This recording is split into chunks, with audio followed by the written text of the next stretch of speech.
Hi ಎಲ್ರಿಗೂ ನಮಸ್ಕಾರ. Welcome back to our channel Ashwini Geetanjali. ಹೇಗಿದ್ದೀರಾ ಎಲ್ಲರೂ? ಚೆನ್ನಾಗಿದ್ದೀರಾ? ನಾವೆಲ್ಲರೂ ತುಂಬಾ ಚೆನ್ನಾಗಿದ್ದೀವಿ. ನನ್ನ ವೆಯ್ಟ್ ಎಷ್ಟಾಗಿದ್ದೀನಿ ಇವಾಗ, ಎಷ್ಟು ಕಡಿಮೆ ಆಗಿದೆ ನನ್ನ ವೆಯ್ಟ್ ಲಾಸ್ ಜರ್ನಿಯಲ್ಲಿ ಅಂತ ನಿಮಗೆ ನಿನ್ನೆ ವಿಡಿಯೋಲಿ ಶೇರ್ ಮಾಡ್ಕೊಂಡಿದ್ದೆ. ನಾನೊಬ್ಬಳೇ ಅಲ್ಲ ಈ ವೆಯ್ಟ್ ಲಾಸ್ ಜರ್ನಿ, ನನ್ನ ಜೊತೆ ನನ್ನ ಹಸ್ಬೆಂಡು ಮಾಡ್ತಿದ್ದಾರೆ ಅಂತ ನಾನು ನಿಮಗೆ ಫಸ್ಟೇ ತಿಳಿಸಿದ್ದೆ. ಇವನ್ ಅವ್ರದ್ದು ವೆಯ್ಟೂ ತೋರಿಸಿದ್ದೆ ಲಾಸ್ಟ್ ಟೈಮ್ ಎಷ್ಟು ಕಡಿಮೆ ಆಗಿತ್ತು ಇಬ್ಬರದು ಅಂತ. ನಿನ್ನೆ ಏನಾಯಿತು ಅಂತಂದರೆ ಅವ್ರಿಗೆ ಆಫೀಸ್ಗೆ ಹೋಗಿದ್ರು, ಹಂಗಾಗಿ ಅವ್ರ ಕ್ಲಿಪ್ಪಿಂಗ್ಸ್ ತೊಗೊಳೋದಕ್ಕೆ ಆಗಿರಲಿಲ್ಲ. ಅವರು ಕಂಟಿನ್ಯೂ ಮಾಡ್ತಾ ಇದ್ದಾರೆ ಜೊತೆಗೆ. ಇದ್ರ ಬಗ್ಗೆನೇ ತುಂಬ ಜನ ಕಮೆಂಟ್ ಮಾಡಿದರು, ನಿಮ್ಮ ಹಸ್ಬೆಂಡ್ ವೆಯ್ಟ್ ಲಾಸ್ ಜರ್ನಿ ಮಾಡ್ತಾ ಇಲ್ವಾ, ಅವ್ರದ್ದು ಎಷ್ಟು ರೆಡ್ಯೂಸ್ ಆಯಿತು ತೋರಿಸಿ ಅಂತ. ಸೊ ನೆಕ್ಸ್ಟ್ ವೀಡಿಯೋಲಿ ನಾನು ನಿಮಗೆ ಶೇರ್ ಮಾಡ್ತೀನಿ ಅವ್ರದ್ದು ಎಷ್ಟು ವೆಯ್ಟ್ ಲಾಸ್ ಆಯಿತು ಅಂತ. ಆ್ಯಂಡ್ ಇವತ್ತು ನನ್ನ ವೆಯ್ಟ್ ಲಾಸ್ ಜರ್ನಿಯಲ್ಲಿ 44ನೇ ದಿನ. ಇವತ್ತು ಏನೇನೆಲ್ಲ ಫಾಲೋ ಮಾಡಿದೆ ಅನ್ನೋದನ್ನ ಶೇರ್ ಮಾಡ್ಕೊತೀನಿ. ಜೊತೆಗೆ ನೀವು ತುಂಬ ದಿನದಿಂದ ಕೇಳ್ತಾ ಇದ್ರಲ್ಲ ನನಗೆ, ನೀವು ಏನು ಜೋಳ ಸಜ್ಜೆ ಎಲ್ಲ ಯಾವ ರೀತಿಯಾಗಿ ನೀವು ಜಿನ್ನಿಗೆ ಹಾಕ್ಸ್ತೀರಾ ಮಿಲ್ಲಿಗೆ, ಸೊ ತೋರಿಸಿ ಅಂತ. ಅದರಲ್ಲಿ ನಾನು ಓಟ್ಸ್ನ ಆ್ಯಡ್ ಮಾಡ್ತೀನಿ ಅಂತ ಹೇಳಿದ್ನಲ್ಲ, ಅದನ್ನು ನಾನು ಶೇರ್ ಮಾಡ್ಕೊಂಡಿದ್ದೀನಿ. ಹಾಗೆ ಕೆಲವು ದಿನಗಳ ಹಿಂದೆ ನಾನು ಇನ್ಸ್ಟಾಗ್ರಾಮಲ್ಲಿ ಒಂದು ಸ್ಟೋರಿ ಅಪ್ಲೋಡ್ ಮಾಡಿದ್ದೆ ಬ್ಲ್ಯಾಕ್ ಸ್ಯಾರಿಯಲ್ಲಿ. ಅದ್ರ ಬಗ್ಗೆ ಅಂತೂ ಸಾಕಷ್ಟು ಮೆಸೇಜ್ ಮಾಡಿದರು, ಅದು ಸ್ಯಾರಿ ಡೀಟೇಲ್ಸ್ ಕೊಡಿ, ಲಿಂಕ್ ಕೊಡಿ, ಎಲ್ಲಿ ತೊಗೊಂಡಿದ್ದು ಅಂತ. ಅದರದ್ದು ಡೀಟೇಲ್ಸ್ ಎಲ್ಲ ಈ ವಿಡಿಯೋಲಿ ನಾನು ಶೇರ್ ಮಾಡ್ಕೊಂಡಿದ್ದೀನಿ ನೋಡಿ. ಒಂದು ಪಾರ್ಟಿ ಅಟೆಂಡ್ ಮಾಡಿದ್ದೆ ನಾನು ನನ್ನ ಹಸ್ಬೆಂಡ್ ಕಂಪ್ನಿಯಲ್ಲಿ, ಸೊ ಅವಾಗ ವೇರ್ ಮಾಡಿರೋಂಥ ಸ್ಯಾರಿ. ಹಾಗಾಗಿ ತುಂಬಾ ಇಂಟ್ರೆಸ್ಟಿಂಗ್ ಆಗಿರುತ್ತೆ ಆ್ಯಂಡ್ ಇನ್ಫಾರ್ಮೇಟಿವ್ ಆಗಿರುತ್ತೆ. ಈ ವ್ಲಾಗ್ನ ಮಿಸ್ ಮಾಡೋಕ್ಕೆ ಹೋಗಬೇಡಿ. ಸೊ ಬನ್ನಿ, ಇವತ್ತು ನಾನು ಏನೇನು ಫಾಲೋ ಮಾಡಿದೆ ಅಂತ ಶೇರ್ ಮಾಡ್ಕೊಳ್ತೀನಿ. ಇವತ್ತು ನಾನು ಏನು ಮಾಡಿದೆ ಅಂತಂದರೆ ಎಗ್ ಡಯಟ್ನ ಫಾಲೋ ಮಾಡಿದ್ದೀನಿ. ನಾನು ಆಲ್ರೆಡಿ ತಿಳಿಸಿದ್ದೆ, ವಾರಕ್ಕೆ ಒಂದು ಸಲ ನಾನು ಎಗ್ ಡಯಟ್ನ ಫಾಲೋ ಮಾಡಬೇಕು ಅಂತ ಅಂದ್ಕೊಂಡಿದ್ದೀನಿ ಅಂತ. ಬಟ್ ಊರಿಗೆ ಹೋಗೋದು, ಈ ಥರ ಫಂಕ್ಷನ್ಸು ಅದು ಇದು ಅಂತ ಹೇಳ್ಬಿಟ್ಟು ಫಾಲೋ ಮಾಡೋಕ್ಕೆ ಆಗಿರಲಿಲ್ಲ. ಹಾಗಾಗಿ ಇವತ್ತು ನಾನು ಎಗ್ ಡಯಟ್ನ ಫಾಲೋ ಮಾಡ್ತಾಯಿದ್ದೀನಿ. ಈ ಎಗ್ ಡಯಟಲ್ಲಿ ಬೆಳಗ್ಗೆ ಬ್ರೇಕ್ಫಾಸ್ಟ್ ಬಂದುಬಿಟ್ಟು 3 ಎಗ್ಗಳು ತೊಗೊಂಡಿದ್ದೀನಿ. ಇದ್ರ ಬಗ್ಗೆ ಸಾಕಷ್ಟು ನಾನು ಇನ್ಫಾರ್ಮೇಷನ್ ಕೊಟ್ಟರು ಆದ್ರೂ ಕೇಳ್ತಾ ಇರ್ತೀರ, ನಾನು ಬ್ರೆಸ್ಟ್ ಫೀಡಿಂಗ್ ಮಾಡ್ತಾಯಿದ್ದೀನಿ, ಈ ಎಗ್ ಡಯಟ್ ಮಾಡ್ಬೋದಾ ಅಂತ. ಸೊ ನನ್ನ ಬೇಬಿ ಆಲ್ಮೋಸ್ಟ್ ಈಗ 1 ವರ್ಷ ಇದೆ. ಸೊ ಹಾಗಾಗಿ ನಾನು ಅದು ವಾರಕ್ಕೆ ಒಂದು ಸಲ ಈ ಎಗ್ ಡಯಟ್ನ ಮಾಡ್ತಾಯಿದ್ದೀನಿ ಅಷ್ಟೇ. ನಿಮ್ಮ ಮಗುನು ಅರೌಂಡ್ 1 ಇಯರ್ ಮೇಲೆ ಇತ್ತು ಅಂತಂದರೆ ಈ ಎಗ್ ಡಯಟ್ನ ವಾರದಲ್ಲಿ ಒಂದು ಸಲ ಈ ಥರ ಟ್ರೈ ಮಾಡ್ಬೋದು. ಮೇಯ್ನಾಗಿ ಈ ಥರ ಮಾಡೋದ್ರಿಂದ ಏನಾಗುತ್ತೆ ಗೊತ್ತಾ, ನಮ್ಮದು ವೆಯ್ಟ್ ಸ್ಟ್ರಕ್ ಆಗಿರುತ್ತಲ್ಲ, ಸೊ ಈ ಥರ ನಾವು ಲೋ ಕ್ಯಾಲೋರಿ ಡಯಟ್ನ ನಾವು ಇಂಟ್ರೊಡ್ಯೂಸ್ ಮಾಡಿಕೊಂಡಾಗ ಸ್ವಲ್ಪ ಸ್ಟ್ರಕ್ ಆಗಿರೋ ಅಂಥ ವೆಯ್ಟ್ ಚೇಂಜಸ್ ಆಗುತ್ತೆ. ಸೊ ಅದಕ್ಕೋಸ್ಕರ ನಾನು ಈ ಥರ ಫಾಲೋ ಮಾಡ್ತಾಯಿದ್ದೀನಿ ವೀಕ್ಲಿ ಒನ್ಸ್. ಬಟ್ ಆಲ್ಮೋಸ್ಟ್ ನಾನು ಲಾಸ್ಟ್ ಎಗ್ ಡಯಟ್ ಮಾಡಿ ಒಂದು 15 ಡೇಸ್ ಮೇಲೆ ಆಯಿತು, ಮತ್ತು ಈಗ ಮಾಡ್ತಾಯಿದ್ದೀನಿ. ಏನೆಲ್ಲ ಮಾಡಬೇಕು, ಇದರಲ್ಲಿ ಏನು ಫಾಲೋ ಮಾಡಬೇಕು ಅಂತ ಲಾಸ್ಟ್ ವೀಡಿಯೋಲೇ ನಾನು ತಿಳಿಸಿದ್ದೆ. ಎಗ್ ಡಯಟು ಕಂಪ್ಲೀಟ್ ರೆಸಿಪೀಸ್ ಜೊತೆ ಆ ವಿಡಿಯೋ ನೋಡಿಲ್ಲ ಅಂದರೆ ಡಿಸ್ಕ್ರಿಪ್ಷನಲ್ಲಿ ಲಿಂಕ್ ಕೊಟ್ಟಿರ್ತೀನಿ, ನೋಡಿ. ಗ್ರೀನ್ ಟೀ ಕಂಪಲ್ಸರಿ ತೊಗೋಬೇಕು. ನಾನು ಎಷ್ಟೆಷ್ಟು ಕ್ವಾಂಟಿಟಿ ತೊಗೊತಿದ್ದೀನಿ ಏನಿಲ್ಲ, ಆ್ಯಂಡ್ ಯಾವ ರೀತಿಯಾಗಿ ಪ್ರಿಪೇರ್ ಮಾಡಬೇಕು ಎಲ್ಲ ಪ್ರತಿಯೊಂದೂ ಲಾಸ್ಟ್ ವೀಡಿಯೋಲ್ಲೇ ಎಕ್ಸ್ಪ್ಲೇನ್ ಮಾಡಿದ್ದೀನಿ. ಹಾಗಾಗಿನೇ ಮತ್ತೆ ಅದೇ ತೋರಿಸೋದೇನು ಅಂಥೇಳಿ ಈ ವಿಡಿಯೋಲಿ ಏನೂ ಶೇರ್ ಮಾಡ್ಕೊಂಡಿಲ್ಲ. ಸೊ ಯಾರು ಈ ಎಗ್ ಡಯಟ್ನ ಮಾಡ್ಬೋದು ಅಂತಲೂ ತಿಳಿಸಿದ್ದೆ. ಪ್ರೆಗ್ನೆಂಟ್ ಇರೋರು ಮಾಡಬಾರ್ದು, ಆ್ಯಂಡ್ ಈವನ್ ಬ್ರೆಸ್ಟ್ ಫೀಡ್ ಮಾಡೋರು ಅಷ್ಟೇ. ಬೇಬಿಗೇನೋ ಸಾಲಿಡ್ಸ್ ಎಲ್ಲ ಕೊಡೋದು ಸ್ಟಾರ್ಟ್ ಮಾಡಿಲ್ಲ, ಇನ್ನೂ ಚಿಕ್ಕದಾಗಿದೆ ಅಂದರೆ ಅಂಥವ್ರು ಮಾಡೋಕ್ಕೆ ಹೋಗಬೇಡಿ. ಆ್ಯಂಡ್ ಯಾವುದೇ ಥರದ್ದು ನಮಗೆ ಹೆಲ್ತ್ ಇಶ್ಯೂಸ್ ಇಲ್ಲ ಅಂತಂದರೆ ಆರಾಮಾಗಿ ಅವರು ಈ ಎಗ್ ಡಯಟ್ನ ಫಾಲೋ ಮಾಡ್ಬೋದು. ಎಗ್ ಬದಲಾಗಿ ಬೇರೆ ಏನಾದರೂ ತೊಗೋಬೋದಾ ಆಲ್ಟರ್ನೇಟಿವ್ ಆಗಿ ಅಂತ ಕೇಳ್ತಿರ್ತೀರ. ಈ ಎಗ್ ಡಯಟಲ್ಲಿ ಮೇನ್ ತೊಗೊಳ್ಬೇಕಾಗಿರೋದೇ ಎಗ್. ಸೊ ನೆಕ್ಸ್ಟ್ ಬಂದುಬಿಟ್ಟು ಇದರಲ್ಲಿ ಆ್ಯಸ್ ಯಾವ ರೀತಿಯಾಗಿ ತೋರಿಸ್ತಾ ಇದ್ದೀನಲ್ಲ ಅದೇ ಥರ ನೀವು ಫಾಲೋ ಮಾಡಬೇಕು. ನಾವು ಇದ್ರ ಬದಲಾಗಿ ಡಿಟಾಕ್ಸ್ ಡ್ರಿಂಕ್ ತೊಗೊತೀವಿ, ಇದು ತೊಗೊಳ್ತೀವಿ ಅಂತಂದರೆ ನಮಗೆ ನಾವು ಅಂದ್ಕೊಂಡಿರೋವಂಥ ಎಕ್ಸ್ಪೆಕ್ಟೆಡ್ ರಿಸಲ್ಟ್ಸ್ ಬರೋದಿಲ್ಲ. ಸೊ ಫೇಮಸ್ ಆಗಿರುವಂಥ ಈ ಎಗ್ ಡಯಟು ರಿಸಲ್ಟ್ಸ್ ತುಂಬ ಜನಕ್ಕೆ ಬಂದಿದೆ. ಈವನ್ ನನಗೂ, ನಾನು 5 ವರ್ಷದ ಕೆಳಗಡೆ ಈ ಎಗ್ ಡಯಟ್ನ ಫಾಲೋ ಮಾಡಿ ನನಗೂ ತುಂಬ ಸೂಪರ್ಬ್ ಆಗಿರೋ ರಿಸಲ್ಟ್ಸ್ ಬಂದಿದ್ದಾವೆ. ಈಗ ನಾನು ನಿಮ್ಮ ಜೊತೆ ಶೇರ್ ಮಾಡ್ಕೊಳ್ತಿದ್ದೀನಿಲ್ಲ, ನಂಗೆ ಏನು ನೆನಪಾಗ್ತಿದೆ ಗೊತ್ತಾ, ಈ ಸೇಮ್ ಎಗ್ ಡಯಟ್ನ ನಾನು ಆರಾಧ್ಯನ ಫಸ್ಟ್ ಬರ್ತ್ಡೇಗೋಸ್ಕರ, ಅಂದರೆ ಅವಳದು ಫಸ್ಟ್ ಬರ್ತ್ಡೇ ಇನ್ನೂ ಒಂದು ವೀಕ್ ಇತ್ತು ಅಂದ್ಕೊಳ್ತೀನಿ, ಆವಾಗ ನಾನು ಈ ಎಗ್ ಡಯಟ್ನ 1 ವೀಕ್ ಫಾಲೋ ಮಾಡಿ ತುಂಬ ಒಳ್ಳೆ ರಿಸಲ್ಟ್ಸ್ ಬಂದಿತ್ತು. ಸೊ ಅದೇ ಎಕ್ಸ್ಪೀರಿಯೆನ್ಸ್ನ ನಾನು ವಿಡಿಯೋ ಮೂಲಕ ನಿಮ್ಮ ಜೊತೆ ಒಂದು 2-3 ವರ್ಷದ ಹಿಂದೆ ಶೇರ್ ಮಾಡ್ಕೊಂಡಿದ್ದೆ. ಅದಕ್ಕೂ 4.5 ಲಕ್ಷ ಅಂದ್ಕೊಳ್ತೀನಿ, ಮೋರ್ ದೆನ್ 4.5 ಲಕ್ಷಕ್ಕಿಂತ ಜಾಸ್ತಿ ಜನ ನೋಡಿದ್ದಾರೆ. ತುಂಬ ಜನ ಅಲ್ಲೂ ಅಷ್ಟೇ ಕಮೆಂಟ್ ಸೆಕ್ಷನಲ್ಲಿ ಹೋಗಿ ಓಪನ್ ಮಾಡಿ ಎಷ್ಟು ಜನ ವೆಯ್ಟ್ ಲಾಸ್ ಮಾಡ್ಕೊಂಡಿದ್ದಾರೆ ಅಂಥೇಳಿ. ಹೇಳ್ತಿದ್ದೀನಲ್ಲ, ಮೇಯ್ನಾಗಿ ಯಾವುದೇ ಥರದ ಹೆಲ್ತ್ ಇಶ್ಯೂಸ್ ಇಲ್ಲ ನಮಗೆ ಆ್ಯಂಡ್ ಬ್ರೆಸ್ಟ್ ಫೀಡ್ ಮಾಡ್ತಾ ಇಲ್ಲ ಮಗುಗೆ ಅಂತಂದವರು ಆರಾಮಾಗಿ ಈ ಎಗ್ ಡಯಟ್ನ ಫಾಲೋ ಮಾಡಿಕೊಂಡು ಆಮೇಲೆ ಯಾವ ರೀತಿಯಾಗಿ ವೆಯ್ಟ್ ಮೇಂಟೈನ್ ಮಾಡ್ಬೋದು ಅಂತಲೂ ನಾನು ವೀಡಿಯೋಸ್ ಎಲ್ಲ ಹಳೆ ವೀಡಿಯೋಸಲ್ಲಿ ಶೇರ್ ಮಾಡಿದ್ದೀನಿ. ನೀವು ಒಂದ್ಸಲ ಹೋಗಿ ಚೆಕ್ ಮಾಡಿದರೆ ಪ್ಲೇಲಿಸ್ಟಲ್ಲಿ ಎಲ್ಲ ಸಿಗುತ್ತೆ. ನಾನು ಇವಾಗಿಂದ ನಾನು ವೆಯ್ಟ್ ಲಾಸ್ ಚಾಲೆಂಜಸ್ ಯಾವುವು ಮಾಡ್ತಾಯಿಲ್ಲ. ನಾನು ಚಾನಲ್ ಸ್ಟಾರ್ಟ್ ಮಾಡಿದಾಗಿಂದನೂ ವೆಯ್ಟ್ ಲಾಸ್ ಚಾಲೆಂಜಸ್ ಮಾಡ್ತಾನೇ ಇದ್ದೀನಿ. ಸೊ ಹಾಗಾಗಿ ಅವಾಗ 1000 ಕ್ಯಾಲರಿ ವೆಯ್ಟ್ ಲಾಸ್ ಚಾಲೆಂಜ್ ಮಾಡಿದ್ದೆ and modified egg diet challenge ಮಾಡಿದ್ದೆ. ಸೊ ಈ ಥರ ನಾನು ಸಾಕಷ್ಟು ವೆಯ್ಟ್ ಲಾಸ್ ಚಾಲೆಂಜಸ್ನ ಮಾಡಿ ನಿಮಗೆ ಲೈವ್ ರಿಸಲ್ಟ್ಸ್ನೆಲ್ಲ ತೋರಿಸಿದ್ದೀನಿ. ಸೊ ಹಾಗಾಗಿ ಯಾರೆಲ್ಲ ನ್ಯೂ ಸಬ್ಸ್ಕ್ರೈಬರ್ಸ್ ಇರ್ತಾರಲ್ಲ, ನಾನು ಹಳೆ ವೀಡಿಯೋಸ್ ನೋಡಿಲ್ಲ ಅಂದರೆ ಖಂಡಿತ ತುಂಬಾ ಇನ್ಫಾರ್ಮೇಟಿವ್ ಆ್ಯಂಡ್ ಒಳ್ಳೆ ರೆಸಿಪೀಸ್ನ ಶೇರ್ ಮಾಡಿರ್ತೀನಿ. ಹಾಗಾಗಿ ಮಿಸ್ ಮಾಡದೆ ಒಂದ್ಸಲ ಹಳೆ ವೀಡಿಯೋಸ್ ನೋಡಿ ನೀವು ನಿಮಗೆ ಫ್ರೀ ಇದ್ದಾಗ. ಆ್ಯಂಡ್ ನಿಮಗೆ ಯೂಸ್ ಆಗದೆ ಇದ್ರೂ ಯೂಸ್ ಆಗೋ ಅಂಥವ್ರಿಗೆ ನಿಮ್ಮ ಫ್ಯಾಮಿಲಿ ಫ್ರೆಂಡ್ಸ್ಗೆ ಶೇರ್ ಮಾಡಿ, ಆಯಿತಾ. ಆ್ಯಂಡ್ ಸೊ ನೋಡಿದ್ರಲ್ಲ ನಾನು ಏನೇನು ತೊಗೊಂಡೆ ಮಧ್ಯಾಹ್ನ ಲಂಚ್ಗೆ ಆ್ಯಂಡ್ ಈವ್ನಿಂಗ್ ಟೈಮಲ್ಲಿ ಅಂತ. ಸೊ ಅದಾದಮೇಲೆ ಇಲ್ಲಿ ನಾನು ಇವತ್ತು ಜೆನ್ನಿಗೆ ಹೋಗಬೇಕಿತ್ತು, ಹಿಟ್ಟೆಲ್ಲ ಖಾಲಿ ಆಗಿತ್ತು, ಹಂಗಾಗಿ ಹಾಕ್ಸ್ತಾಯಿದ್ದೆ. ಇಲ್ಲೇನು ಅಂದರೆ ರಾಗಿ ತರಿಸಿದ್ದೆ, ಬಟ್ ರಾಗಿಯಲ್ಲೆಲ್ಲ ಈ ಸಲ ಏನಾಗ್ಬಿಟ್ಟಿದೆ ಅಂದರೆ ಸಾಸಿವೆ ಮಿಕ್ಸ್ ಮಾಡಿಕೊಟ್ಬಿಟ್ಟಿದ್ದಾರೆ. ತುಂಬ ಏನೋ ಸ್ವಲ್ಪ ಅಂದರೆ ತೆಗೆದು ಇದು ಮಾಡಿಸ್ಬೋದಿತ್ತು, ಬಟ್ ತುಂಬ ಮಿಕ್ಸ್ ಮಾಡಿ ಕೊಟ್ಬಿಟ್ಟಿದ್ದಾರೆ. ಮತ್ತು ಹಿಟ್ಟೆಲ್ಲ ಕಹಿ ಆಗಿಬಿಡುತ್ತೆ ಅಂಥೇಳಿ ಅದನ್ನ ವಾಪಸ್ ಕಳ್ಸೋಣ ಅಂತ ಅದನ್ನೊಂದು ಸಪ್ರೇಟ್ ಹಾಕ್ಸ್ಲಿಲ್ಲ. ಇಲ್ಲಿ ನೋಡಿ ಸಜ್ಜೆ, ಇಲ್ಲಿ 2 kg ಸಜ್ಜೆ ತೊಗೊಂಡಿದ್ದೀನಿ ಆ್ಯಂಡ್ 3 kg ಜೋಳ ತೊಗೊಂಡಿರೋದು. ನಾನೇನು ಮಾಡ್ತೀನಿ ಅಂತಂದರೆ ಓಟ್ಸ್ ಇದ್ದಾವಲ್ಲ, ರೋಲ್ಡ್ ಓಟ್ಸ್ನ ನಾನು ಸಜ್ಜೆಗೆ ಮಾತ್ರ ಮಿಕ್ಸ್ ಮಾಡ್ಕೊಳ್ಳೋದು.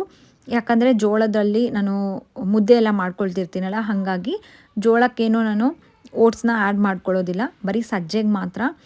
ಈ 2 kg ಹಿಟ್ಟಿಗೆ ನಾನು ಅರೌಂಡ್ ಒಂದು ಅರ್ಧ kgಯಷ್ಟು ಓಟ್ಸ್ನ ಆ್ಯಡ್ ಮಾಡ್ಕೊಳ್ತೀನಿ. ನಮ್ಮ ಇಷ್ಟ, ಅದು ಓಟ್ಸ್ ಹಾಕೋದ್ರಿಂದ ಇನ್ನೂ ಸಾಫ್ಟಾಗಿ ಬರುತ್ತೆ, ಟೇಸ್ಟೂ ತುಂಬ ಚೆನ್ನಾಗಿರುತ್ತೆ, ಫೈಬರೂ ಹೆಚ್ಚಾಗುತ್ತೆ, ಹಾಗಾಗಿನೇ ಹಾಕೋದು. ಒಬ್ಬೊಬ್ಬರು ಸಜ್ಜೆ ರೊಟ್ಟಿ ತಿನ್ನೋದಕ್ಕೆ ಇಷ್ಟಪಡೋದಿಲ್ಲಲ್ಲ, ಬಟ್ ಈ ಥರ ಓಟ್ಸ್ನ ಮಿಕ್ಸ್ ಮಾಡಿಕೊಂಡು ಜಿನ್ನಿಗೆ ಹಾಕಿಸಿ ಆಮೇಲೆ ನೀವು ಪ್ರಿಪೇರ್ ಮಾಡ್ಕೊಂಡು ತೊಗೊಂಡಿರೋ ರೊಟ್ಟಿ ತುಂಬ ಟೇಸ್ಟಿಯಾಗಿರುತ್ತೆ ಆ್ಯಂಡ್ ತುಂಬ ಸಾಫ್ಟಾಗಿ ಬರುತ್ತೆ ಸಜ್ಜೆ ರೊಟ್ಟಿ ಅಂತೂ.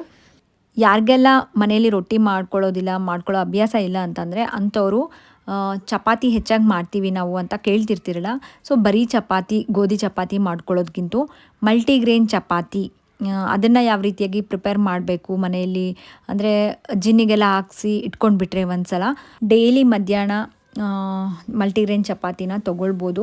ವೆಯ್ಟ್ ಲಾಸ್ ಮಾಡೋರಿಗೆ ತುಂಬ ಹೆಲ್ಪ್ ಆಗುತ್ತೆ. ಹಾಗಾಗಿ ಅದರದ್ದು ವಿಡಿಯೋ ನೋಡಿಲ್ಲ ಅಂದರೆ ಡಿಸ್ಕ್ರಿಪ್ಷನಲ್ಲಿ ಕೊಟ್ಟಿರ್ತೀನಿ, ಒಂದ್ಸಲ ಚೆಕ್ ಮಾಡ್ಕೊಳ್ಳಿ. ಆ್ಯಂಡ್ ನಾನು ಎಗ್ ಡಯಟ್ನ ಫಾಲೋ ಮಾಡ್ತಿದ್ದೀನಲ್ಲ, ಸೊ ಇನ್ ಬಿಟ್ವೀನ್ ಏನಾದರೂ ಹೊಟ್ಟೆ ಹಶ್ವಾಯಿತು ಅಂತಂದರೆ ಕ್ಯಾರೆಟ್ ತೊಗೊಳ್ತೀನಿ. ಸೊ ನೋಡಿದ್ರಲ್ಲ ನನಗೆ ಬ್ರೇಕ್ಫಾಸ್ಟ್ ಆ್ಯಂಡ್ ಲಂಚ್ಗೆ ಮಿಡಲ್ ಹೊಟ್ಟೆ ಹಶ್ವಾದಂಗೆ ಆಗಿತ್ತು, ಹಾಗಾಗಿ ನಾನು ಕ್ಯಾರೆಟ್ನ ತೊಗೊಂಡಿರೋದು. ಕ್ಯಾರೆಟು, ಸೌತೆಕಾಯಿ ಮತ್ತು ಮೊಳಕೆ ಬರೆಸಿರೋವಂಥ ಹೆಸರು ಕಾಳು 1 ಹಿಡಿಯಷ್ಟು ತೊಗೊಳ್ಬೋದು ಈ ಡಯಟಲ್ಲಿ. ಈವ್ನಿಂಗ್ ಟೈಮಲ್ಲಿ ನಾನು ಒಂದು ಆ್ಯಪಲು, ಒಂದು ಗ್ರೀನ್ ಟೀ ತೊಗೊಂಡಿದ್ದೀನಿ. ಆ್ಯಂಡ್ ಇಲ್ಲಿ ನೀವು ನೋಡ್ತಿರೋದೇನು ಅಂತಂದರೆ ಆ್ಯಕ್ಚುಲಿ ನಾವು ಅಮರ್ತ್ಯನ್ ಬರ್ತ್ಡೇಗೆ ಹಾಲ್ನ ನೋಡ್ತಾ ಇದ್ದೀವಿ. ಸೊ ನೋಡ್ಕೊಂಡು ಹೋಗೋಣ ಹೇಗಿದೆ ಅಂಥೇಳಿ, ಬರ್ತ್ಡೇ ಫಸ್ಟ್ ಬರ್ಡೇ ಅಲ್ಲ, ಸೊ ಹಾಗಾಗಿ ಕಂಪ್ಲೀಟಾಗಿ ಏನೂ ತೋರಿಸಿಲ್ಲ, ಜಸ್ಟ್ ಕ್ಲಿಪ್ಪಿಂಗ್ಸ್ನ ಆ್ಯಡ್ ಮಾಡಿದ್ದೆ. ಅವತ್ತು ಎಲ್ಲೆಲ್ಲಿ ಹೊರಗಡೆ ಹೋಗಿದ್ವಿ ಅಂಥೇಳಿ. ಸೊ ಹೊರಗಡೆ ಹೋಗಿ ಬಂದಾದಮೇಲೆ ಎಗ್ ಡಯಟ್ ಫಾಲೋ ಮಾಡೋದ್ರಿಂದ ನೈಟ್ ತೊಗೊಳ್ಬೇಕಾಗಿರೋದು ಓಟ್ ಮೀಲ್ ಅಂತ ಹೇಳ್ಬೋದು. ಇದೂ ಅಷ್ಟೇ ನಾನು ಪ್ರಿಪೇರ್ ಮಾಡೋದು ಏನು ರೆಸಿಪಿ ತೋರಿಸಿಲ್ಲ. ಸೊ ಯಾರು ಎಗ್ ಡಯಟ್ ಮಾಡ್ತಿರ್ತಾರಲ್ಲ ಅಂಥವ್ರಿಗೆ ಗೊತ್ತಿರುತ್ತೆ ಈ ನೈಟ್ ಡಿನ್ನರ್ ಎಷ್ಟು ಇಂಪಾರ್ಟೆಂಟ್ ಆಗಿರುತ್ತೆ ಆ್ಯಂಡ್ ಎಷ್ಟು ಯಮ್ಮಿ ಆಗಿರುತ್ತೆ ಅಂತ. ಹೌದು, ಯಾಕಂದರೆ ಬೆಳಗ್ಗೆ ಮಧ್ಯಾಹ್ನ ಎಗ್ಸ್ ತಿಂದು ಸಾಕಾಗೋಗ್ಬಿಟ್ಟಿರುತ್ತೆ ಈ ಎಗ್ ಡಯಟಲ್ಲಿ. ಅಂದರೆ ಏನಾದರೂ ಬೇರೆ ತಿನ್ನಬೇಕು ಅಂತ ಅನ್ನಿಸ್ತಿರುತ್ತೆ. ಸೊ ಆ ಟೈಮಲ್ಲಿ ಈ ಥರ ಓಟ್ ಮೀಲ್ನ ಮಾಡ್ಕೊಂಡು ತೊಗೊಳೋದ್ರಿಂದ ತುಂಬ ಸ್ಯಾಟಿಸ್ಫೈ ಆಗುತ್ತೆ. ಸೊ ಎಕ್ಸ್ಪೀರಿಯನ್ಸ್ ಮಾಡಿರೋರಿಗೆ ಗೊತ್ತಾಗೋದಿದು. ಆ್ಯಂಡ್ ಇನ್ನೊಂದು ನೆನ್ಪಿಟ್ಕೊಳ್ಳಿ, ಯಾರು ಈ ಎಗ್ ಡಯಟ್ ಮಾಡಬೇಕು ಅಂದ್ಕೊಳ್ತಾ ಇರ್ತೀರಲ್ಲ ಅಂಥವರು ಮೇನಾಗಿ ಎಗ್ ಡಯಟ್ ಮಾಡಬೇಕಾದ್ರೆ ಜಾಸ್ತಿ ನೀರು ಕುಡಿಬೇಕಾಗತ್ತೆ. ಮಿನಿಮಮ್ 3 ಲೀಟರ್ಸ್ ಅಷ್ಟು ನೀರು ಕುಡಿಲೇಬೇಕು. ಇಲ್ಲಾಂತಂದರೆ ಕಾನ್ಸ್ಟಿಪೇಷನು ಮತ್ತು ಹೀಟ್ ಆಗಿಬಿಡೋದು, ಬಾಡಿ ಓವರ್ ಹೀಟ್ ಆಗೋದು ಆ ಥರ ಎಲ್ಲ ಆಗುತ್ತೆ. ಸೊ ಆ ಥರ ಎಲ್ಲ ಅವಾಯ್ಡ್ ಮಾಡಬೇಕು ಅಂತಂದರೆ ನೀರು ಜಾಸ್ತಿ ಕುಡಿಬೇಕು. ಸೊ ನನ್ನ ವೆಯ್ಟ್ ಲಾಸ್ ಜರ್ನಿಯಲ್ಲಿ ಇವತ್ತಿನ ಡೇ ಏನೇನೆಲ್ಲ ಫಾಲೋ ಮಾಡಿದೆ ಅಂತ ಶೇರ್ ಮಾಡ್ಕೊಂಡಿದ್ದೀನಿ. ಆ್ಯಂಡ್ ಸ್ಟಾರ್ಟಿಂಗ್ ಹೇಳಿದ್ನಲ್ಲ ನಾನು ನಿಮಗೆ ಒಂದು ಏನು ಕಂಪ್ನಿ ಪಾರ್ಟಿಗೆ ಹೋಗಿದ್ವಿ ಅಂತೇಳಿ ಅದ್ರದ್ದು ಕ್ಲಿಪ್ಪಿಂಗ್ಸ್ನ ಶೇರ್ ಮಾಡ್ಕೊಳ್ತೀನಿ ಆ್ಯಂಡ್ ಸ್ಯಾರಿ ಡೀಟೇಲ್ಸ್ ಎಲ್ಲ ಕೊಡ್ತೀನಿ ಅಂತ. ಇದೇ ಸ್ಯಾರಿ ನೋಡಿ, black colour saree and blouse ಬಂದುಬಿಟ್ಟು ಸ್ಟಿಚ್ಡ್ ಬ್ಲೌಸ್, ಅದು ಎಂಬ್ರಾಯ್ಡ್ರಿ ಮಿರರ್ ವರ್ಕ್ ಹಾಕ್ಸಿರೋದು. ರೆಗ್ಯುಲರ್ ವ್ಯೂವರ್ಸ್ ಆದರೆ ಗೊತ್ತಿರುತ್ತೆ, ಇದು ಬಂದುಬಿಟ್ಟು 2.5 ಇಯರ್ ಕೆಳಗಡೆ ನಾನು ತೊಗೊಂಡಿರೋವಂಥ ಸ್ಯಾರಿ. ನಂದು ಮತ್ತು ನಮ್ಮ ಮಮ್ಮಿದು 25 ಇಯರ್ಸ್ ಬ್ಯಾಕಿಂದು ಫೋಟೋ ರೀಕ್ರಿಯೇಟ್ ಮಾಡಬೇಕು ಅಂತೇಳಿ ಆರಾಧ್ಯ 4th ಬರ್ತ್ಡೇಗೆ ಈ ಸ್ಯಾರಿನ ತೊಗೊಂಡಿದ್ದೆ. ಸೊ ಅದೇ ಸ್ಯಾರಿನ ಇಲ್ಲಿ ವೇರ್ ಮಾಡಿರೋದು. ಸೊ ಹೊಸ್ದಾಗೇನು ತೊಗೊಂಡಿಲ್ಲ. ಆ್ಯಂಡ್ ಇದು ಲೋಕಲ್ ಅಂದರೆ ಹೊಸಪೇಟೆಯಲ್ಲೇ ತೊಗೊಂಡಿರೋದು ಶಾಪಲ್ಲಿ. ಪರ್ಟಿಕ್ಯುಲರಾಗಿ ಇದೇ ಥರ ಬೇಕು ಅಂಥೇಳಿ ಬ್ಲೌಸು ಮತ್ತು ಸ್ಯಾರಿ ಪ್ರತಿಯೊಂದೂ ಈಚ್ ಆ್ಯಂಡ್ ಎವ್ರಿಥಿಂಗ್ ಅಮ್ಮಂದು ಅಂದರೆ 25 ವರ್ಷ ಹಿಂದ್ಗಡೆ ಅಮ್ಮ ಯಾವ ಥರ ಸ್ಯಾರಿ ಹಾಕ್ಕೊಂಡಿದ್ರು, ಯಾವ ಥರ ಸ್ಟೈಲಿಂಗ್ ಮಾಡ್ಕೊಂಡಿದ್ರಲ್ಲ ಅದೇ ಥರ ನಾನು ಆರಾಧ್ಯನ 4th ಬರ್ತ್ಡೇಗೆ ಸೊ ರೀಕ್ರಿಯೇಟ್ ಮಾಡಬೇಕು ಅಂತೇಳಿ ಫೋಟೋನ ಸೇಮ್ ಸ್ಯಾರಿನ ತೊಗೊಂಡಿದ್ದು. ಆ್ಯಂಡ್ ಬ್ಲೌಸೂ ಅಷ್ಟೇ ಸೇಮ್ ಅಮ್ಮ ಹೇಗೆ ಸ್ಟಿಚ್ ಮಾಡಿಸ್ಕೊಂಡಿದ್ರು ಅದೇ ಥರ ಮಾಡಿಸ್ಕೊಂಡಿದ್ದೆ. ಬಟ್ ಅವಾಗೇನು ಅಂತಂದರೆ ಸ್ವಲ್ಪ ಮೊದಲಿನ ಕಾಲದಲ್ಲಿ ಉಟ್ಕೊಳ್ಳೋ ಥರ ಉಟ್ಕೊಂಡಿದ್ದೆ. ಸೊ ನಿಮ್ಗೆ ಅಷ್ಟೊಂದು ಗೊತ್ತಾಗಿರಲಿಲ್ಲ ಸ್ಯಾರಿ. ಬಟ್ ಇವಾಗ ನೋಡಿ ಇದಕ್ಕೆ ಮಾಡ್ರನ್ ಲುಕ್ ಕೊಟ್ಟಿದ್ದೀನಿ ಸ್ಯಾರಿಗೆ. ಆ್ಯಸಸರೀಸ್ ಎಲ್ಲ ಮ್ಯಾಚ್ ಮಾಡಿಕೊಂಡು ತುಂಬ ಚೆನ್ನಾಗಿತ್ತು. ಅವತ್ತೂ ಅಷ್ಟೇ ಇನ್ಸ್ಟಾಗ್ರಾಮಲ್ಲಿ ಸ್ಟೋರಿ ಅಪ್ಲೋಡ್ ಮಾಡಿದಾಗ ತುಂಬ ಜನ ಈ ಸ್ಯಾರಿದು ಲಿಂಕ್ ಕೇಳಿದರು ಆ್ಯಂಡ್ ನಾ ಹಾಕ್ಕೊಂಡಿರೋಂಥ ಆ್ಯಸಸರೀಸ್ ಲಿಂಕ್ ಕೇಳಿದರು.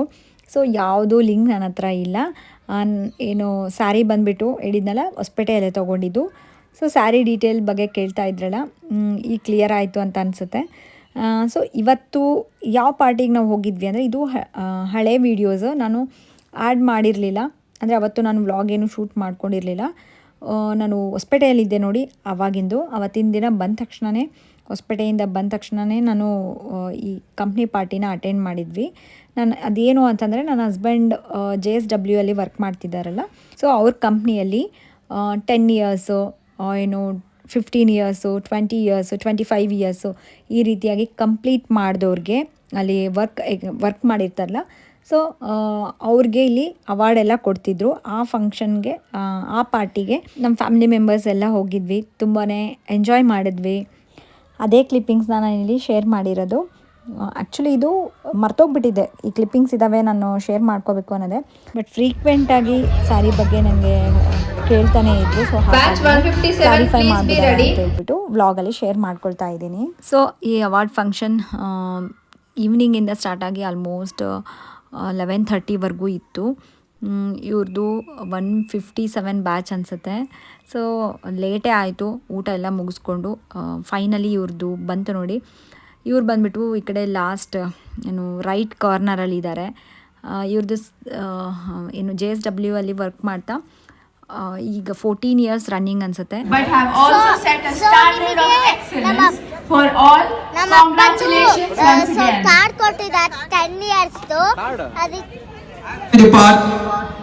I request you all to carry the same enthusiasm and courage towards work and be passionate about it. Let's all encourage for coming here. Thank you all. So ನೋಡಿದ್ರಲ್ಲ, ಇವತ್ತಿಂದು mixed vlog ಅಂತ ಹೇಳ್ಬೋದು. ಇವತ್ತಿನ ದಿನ ಮತ್ತು ಹಳೆ video clippings add ಮಾಡಿದ್ದೀನಿ. And ಯಾವ ರೀತಿಯಾಗಿ ಫಾಲೋ ಮಾಡಿದೆ ಆ್ಯಂಡ್ ನೀವು ಕೇಳಿರೋ ಅಂಥದ್ದು ಏನು ಹಿಟ್ ಯಾವ ರೀತಿಯಾಗಿ ನಾನು ಜಿನ್ನಿಗೆ ಹಾಕ್ಸ್ತೀನಿ ಅಂತ ಪ್ರತಿಯೊಂದೂ ಶೇರ್ ಮಾಡ್ಕೊಂಡಿದ್ದೀನಿ. ವಿಡಿಯೋ ಇಷ್ಟ ಆಯಿತು ಅಂತ ಅಂದ್ಕೊಂಡಿದ್ದೀನಿ. ಇಷ್ಟ ಆದರೆ ಪ್ಲೀಸ್ ಲೈಕ್ ಮಾಡೋದು ಮಾತ್ರ ಮರಿಬೇಡಿ.